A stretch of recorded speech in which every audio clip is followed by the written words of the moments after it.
Fala, galera do Betel, tudo bem com vocês? Aqui quem está falando é o Paulo Cardim, vocês me conhecem, eu sou o Paulinho, e a gente vai ter aí mais um tempinho de reflexão. É muito duro a gente não poder estar junto no acampamento, fazendo um monte de coisa, mas a minha oração é para que Deus continue cuidando de nós, da nossa saúde, e para que logo nós possamos estar juntos aí no Betel, no acampamento. Gostaria de conversar um pouquinho hoje com vocês sobre como Deus age nas nossas vidas, sobre como Deus tem um plano para nós, como nossa vida faz parte de um plano maior de Deus. E para isso, e com isso em mente, eu quero ler com você um texto de Esther, capítulo 1. Eu pretendo colocar aqui, você sabe que tecnologia nem sempre dá certo, mas eu pretendo colocar aqui na tela, e acredito que está aparecendo para você, o texto de Esther, capítulo 1, dos versos 10 a 11. Então, eu quero ler com você esse texto, e eu espero que você possa acompanhar comigo. Nós vamos de pouquinho em pouquinho, tá bom? Esther 1, do 10 a 22. O texto diz assim: ao sétimo dia, quando o rei Xerxes já estava alegre por causa do vinho, ordenou que os 7 oficiais que o serviam, Meumã, Bista, Harbona, Bigtá, Abagta, Zetar e Carcas, nomes lindíssimos, trouxe assim à sua presença a rainha Vasti, usando a coroa real para mostrar sua beleza aos súditos e aos nobres, pois ela era muito bonita. E a gente, quando nós lemos o livro de Esther, nós descobrimos que existe ali naquele contexto um grande rei e um grande reino. O reino é o reino da Pérsia. Eles eram a grande potência e o rei, como nós vimos aqui, era o rei Xerxes. Os versos anteriores, versos 1 a 9, nos mostram que Xerxes era alguém muito cheio de si. Ele queria mostrar a sua grandeza, ele queria mostrar a sua glória, ele queria mostrar tudo aquilo que ele havia conquistado, tudo aquilo que ele era. E por isso ele deu uma festa. E, gente, ele deu uma festa de 180 dias. Não foram 180 minutos, não foram 180 horas, 180 dias. E no final desses 180 dias, ele manda então chamar os seus amigos, os nobres que estavam ali, e ele diz o seguinte: tragam a rainha Vasti, eu quero mostrar a beleza dela. E, gente, o que nós vamos ver a partir de agora é que nós estamos diante de um homem que é mau. Nós estamos diante de um rei que é mau. Nós estamos diante de um marido que é mau. E o que eu quero ver com vocês é como Deus utiliza essa maldade e essa situação para cumprir o seu plano. Agora, por que é que nós podemos dizer que ele é um homem mau? Por que é que nós podemos dizer que ele é um rei mau, um marido mau? Perceba no versículo 10, o texto diz que Xerxes estava alegre por causa do vinho. Vamos falar português, gente? Xerxes estava embriagado. Xerxes estava bêbado. E isso faz dele, primeiramente, um rei mau, porque, afinal de contas, ele toma decisões oficiais embriagado. Gente, agora, deixa eu fazer um parênteses aqui. A Bíblia nunca disse que o vinho em si é um pecado. A Bíblia diz que a embriaguez é um pecado. Por quê? Porque nós, como seres humanos, nós fomos feitos para sermos controlados, dominados por algo. E a Bíblia nos diz, nós devemos ser enchidos, completados, controlados, guiados, direcionados pelo Espírito.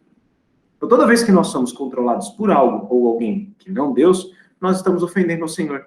E esse é o grande problema da embriaguez. Então, Xerxes aqui, ele era um homem mau. Ele estava desagradando a Deus. Ele era um rei mau. Ele estava tomando decisões oficiais embriagado. E ele era um marido mau. Por quê? Porque ele quer, de alguma forma, ele quer colocar Vasti numa situação delicada, ele quer expor Vasti para que ela pudesse, para que ele pudesse ganhar algum tipo de grandeza, de glória. Qual foi a resposta de Vasti? No verso 12, ela disse: quando, porém, os oficiais transmitiram a ordem do rei à rainha Vasti, esta se recusou a ir, de modo que o rei ficou furioso e indignado. O texto não diz por quê. O texto não diz quais foram os motivos. Nós só descobrimos que Vasti, a rainha, uma mulher grandiosa, uma mulher poderosa, disse: não, eu não vou. E então, obviamente, nós descobrimos que há aqui uma reação do rei. Ele ficou furioso e indignado. E nós vamos ler agora o que aconteceu até o final do capítulo 1, até o verso 22. O texto diz assim, versículo 13: como era costume, o rei consultar especialistas em questões de direito e justiça. Ele mandou chamar os sábios que entendiam das leis e eram muito amigos do rei. Cársena, Setaradamata, Tarsis, Meres, Marsena e Memucã, os 7 nobres da Pérsia e da Média, que tinham acesso direto ao rei e eram os mais importantes do reino. E o rei lhes perguntou, de acordo com a lei, o que se deve fazer à rainha Vasti. Ela não obedeceu à ordem do rei Xerxes transmitida pelos oficiais. Então Memucã respondeu na presença do rei e dos nobres: a rainha Vasti não ofendeu somente ao rei, mas também a todos os nobres e os povos de todas as províncias do rei Xerxes. Pois a conduta da rainha se tornará conhecida entre todas as mulheres, e assim também elas desprezarão seus maridos e dirão: o rei Xerxes ordenou que a rainha Vasti fosse à sua presença, mas ela não foi. Acompanhe comigo o versículo 18. Hoje mesmo, as mulheres persas e medas da nobreza que ficarem sabendo do comportamento da rainha agirão da mesma maneira com todos os nobres do rei. Isso provocará desrespeito e discórdia sem fim.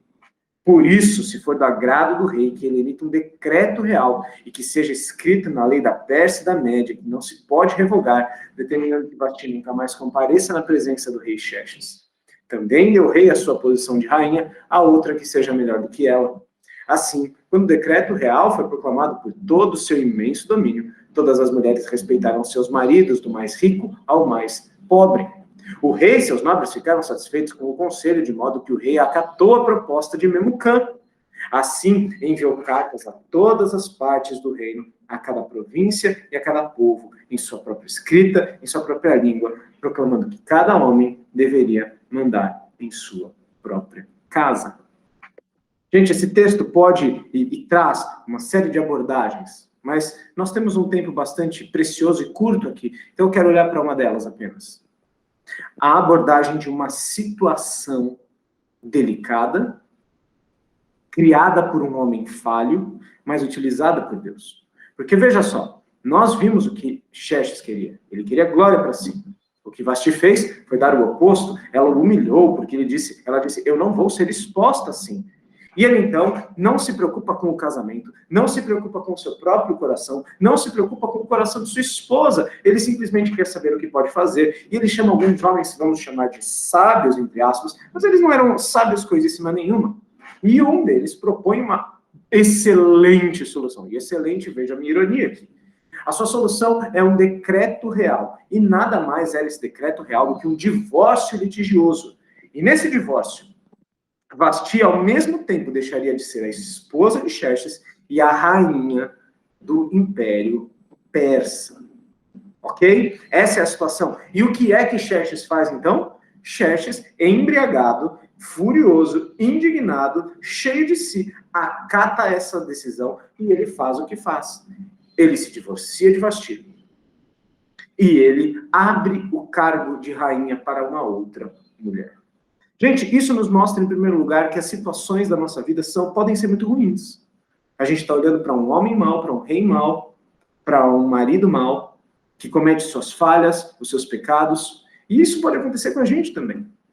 E o que nós vemos aqui é que sim, existe uma situação difícil, mas também existe aqui para nós a certeza de que Deus utiliza as falhas, Deus utiliza os pecados, Deus utiliza as situações comuns ou grandiosas para cumprir o seu plano para o seu povo. Deus age em favor do seu povo. Como é que a gente pode ter certeza disso? Nós precisamos nos lembrar de um povo que até aqui no livro de Esther está esquecido, que é o povo judeu. No Antigo Testamento, principalmente, nós nos lembramos que Deus tinha um povo, ao qual ele chamava de seu povo, o povo de Israel. Em Gênesis 12, ele havia prometido para Abraão, que Abraão seria abençoado com uma família, e mais do que uma família, uma nação. Essa grande nação abençoaria todas as outras nações. Então a promessa de Deus para Abraão era de uma grande nação. E era Israel. Por algum tempo, Israel, de fato, foi uma das maiores potências que existia. Mas, naquele momento, Israel vivia talvez um dos seus piores momentos como história. Eles haviam sido dominados pelo Império da Babilônia e agora eram dominados pelo Império Persa. Eles serviam ao rei, eles serviam ao reino, eles estavam longe de casa, exilados, e os israelitas podiam pensar, será que Deus se esqueceu da sua promessa? Será que Deus não age em favor do seu povo? E, gente, a situação no livro de Esther, a situação em Esther, estava para piorar. Sabe por quê? Porque Porque alguns capítulos depois virá, ou viria, depende da sua leitura em Esther, um homem chamado Amã. E ele vai propor um outro decreto real ao rei. Um decreto diferente, que propusesse e colocasse em ação o extermínio do povo judeu. Diante de tudo isso, os israelitas poderiam se perguntar, será que Deus está agindo? Olha essa situação, um rei mau, um homem mau, um marido mau, e agora as coisas estão piorando para nós. Mas é aqui que nós vemos como Deus age em tudo para o bem do seu povo. Porque ele usa um divórcio, ele usa um homem mau, ele usa as falhas de Xerxes com Vasti para abrir o cargo de rainha. E então, sem querer coisa nenhuma, é Deus agindo. Uma judia, chamada Esther, entraria ali como rainha, e ela agiria em favor do povo judeu, para que não apenas o povo não fosse exterminado, mas fosse bem tratado pelo rei. Portanto, Deus estava agindo. E isso, gente, se chama providência de Deus. A providência de Deus é o agir do Senhor em favor do seu povo. E é um agir que não é só milagroso ou só de vez em quando. É um agir de Deus que controla absolutamente tudo. Os seres carnais, nós, ou os seres espirituais. Ele controla as situações, ele controla as pessoas, ele governa, ele guia para cumprir o seu propósito. E Deus fez isso com o povo judeu. Deus manteve a existência desse povo. Deus manteve a promessa para Abraão. Deus agiu para completar o plano para Israel. Israel não perderia a sua vida, os judeus não seriam exterminados, porque Deus estava usando aquela situação para que Esther se tornasse rainha. Agora, galera, o que isso tem a ver com a gente? Veja, se Deus age para cumprir o seu plano, o seu propósito para o povo, para o seu povo, isso tem tudo a ver com a gente como igreja. Porque no Novo Testamento nós descobrimos que Deus decidiu fazer para si um novo povo chamado igreja. Um povo do qual faria parte qualquer pessoa, de qualquer nação, que cresce no Senhor Jesus para a sua salvação. Todos aqueles que creem que Jesus é Deus, e Jesus morreu na cruz em seu lugar, e que Jesus ressuscitou ao terceiro dia, todos esses são salvos dos seus pecados e fazem parte de uma nova família, a igreja, o povo de Deus. E, gente, Deus tem um plano também. Deus também tem um propósito para o povo de Deus, para a igreja. Qual é esse plano? Qual é esse propósito? Romanos capítulo 8, verso 28 e 29, nos ajuda. Começa dizendo, sabemos que Deus age em todas as coisas para o bem daqueles que amam. E termina dizendo, para que sejam conformes à imagem de seu Filho. Qual é o plano de Deus para a igreja? Que nós sejamos santos. É a santidade de Deus nas nossas vidas, é que nós sejamos parecidos com Cristo. Uma vez que nós fomos salvos do nosso pecado, Ele quer tirar de dentro de nós, a penalidade, o poder, a presença do pecado. Ele está nos santificando, essa é a vontade de Deus para nós, a nossa santificação. E como ele age em tudo. O texto diz, sabemos que Deus age em todas as coisas para o bem daqueles que o amam, para os filhos de Deus, para os cristãos. Então veja, Deus está utilizando cada situação. Deus usa a pandemia, Deus usa o isolamento, Deus usa o divórcio dos seus pais, Deus usa as lutas que você tem na escola, Deus usa as grandes coisas que acontecem na sua vida, as grandes amizades, as grandes conquistas. Tudo isso Ele está usando para que você seja transformado à imagem de Jesus. Ele está mudando e moldando o seu coração à imagem de Jesus. Mas há ainda algo maior. Nós precisamos entender que sim, Deus tem um plano específico para Israel. Sim, Deus tem um plano específico para nós como igreja, mas a nossa vida faz parte de um plano ainda maior de Deus.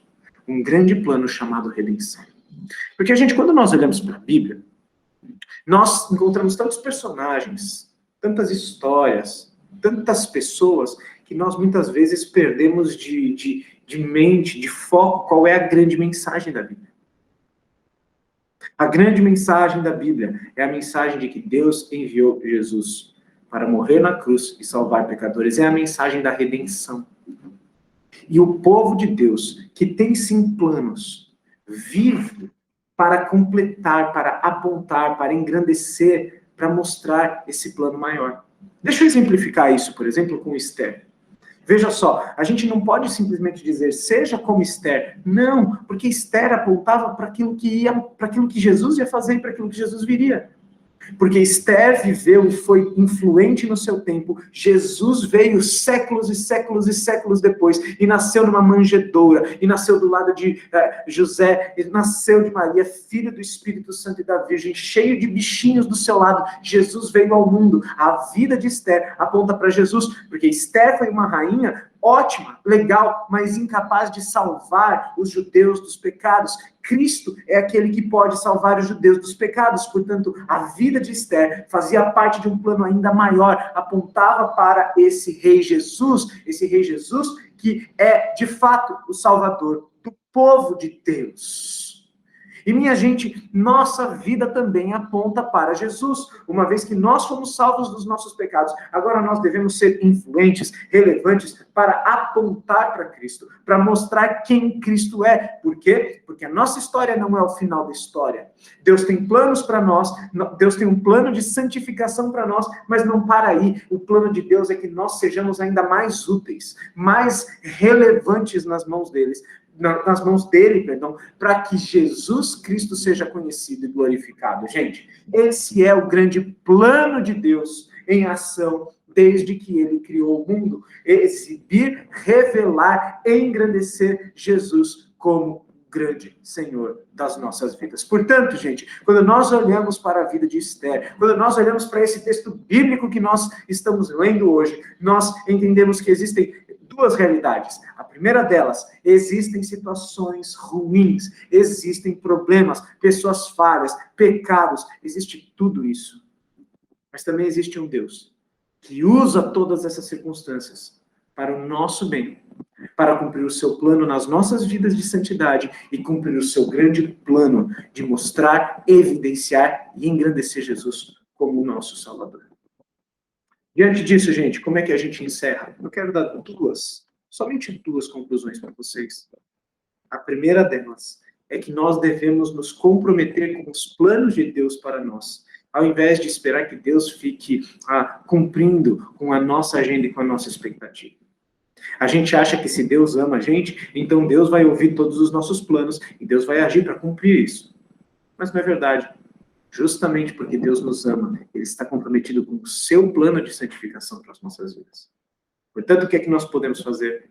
Nós podemos dizer, sim, Deus, este teu plano é melhor, este teu plano é maior, portanto eu estou comprometido, eu quero combater os meus pecados, eu quero lutar, eu quero ser transformado pelo Senhor, portanto vem e me transforma. Se o Senhor me salvou, agora eu quero que o Senhor me santifique, eu quero ser mais parecido com o Senhor Jesus. Mas além disso, em último lugar, nós devemos estar comprometidos com o papel de relevância e de influência que o Senhor tem preparado para nós. Porque se Jesus Cristo nos salvou dos nossos pecados, e se nós temos vida em Jesus Cristo, então agora nós também devemos evidenciar e engrandecer Jesus Cristo como nosso Deus, como nosso Salvador. Então, onde você está, na sua casa, na sua escola, na sua igreja, onde quer que você esteja, nós somos chamados para sermos influentes. Para usarmos as situações que estão aqui ao nosso redor, muitas vezes elas duras, ruins, como era a situação de Sheth de Basti, e usarmos essa situação para que Jesus Cristo seja glorificado, para que Jesus Cristo seja pregado, e para que nisso tudo Deus cumpra os seus planos na nossa vida de santidade e para a humanidade o grande plano de redenção. Portanto, galera, a gente olha para um texto desse, cheio de detalhes, e a gente percebe que Deus age em todas as circunstâncias, para o seu bem, para o meu bem, e para mostrar quem Jesus é, o nosso Deus e Salvador. Galera, minha oração para vocês, para mim, para nós, é que Deus nos use. Eu quero orar com você rapidinho, e aí a gente encerra, tá bom? Vamos lá? Pai querido, obrigado, porque o Senhor age nas nossas vidas. Que o Senhor age de forma amorosa em nosso meio. Eu quero pedir, Senhor, que o Senhor toque os nossos corações. Para que mais uma vez nós estejamos comprometidos com o teu plano para nós. O plano de santidade, o plano de santificação. Para que o Senhor use cada circunstância da nossa vida para nos transformar. Mas eu também te peço, Deus, que o Senhor fale aos nossos corações e o Senhor nos motive, o Senhor nos capacite para sermos influentes, para pregarmos o Evangelho e para mostrarmos o Senhor Jesus na nossa vida. Essa é a minha oração, Pai. Em nome de Jesus. Amém. Minha gente, a gente se vê, se Deus quiser, logo mais presencialmente, mas eu espero que Deus continue usando muito a sua vida e que Deus te abençoe grandemente. Tá bom, gente? É isso. Um grande abraço. Até mais, gente. Valeu. Tchau, tchau.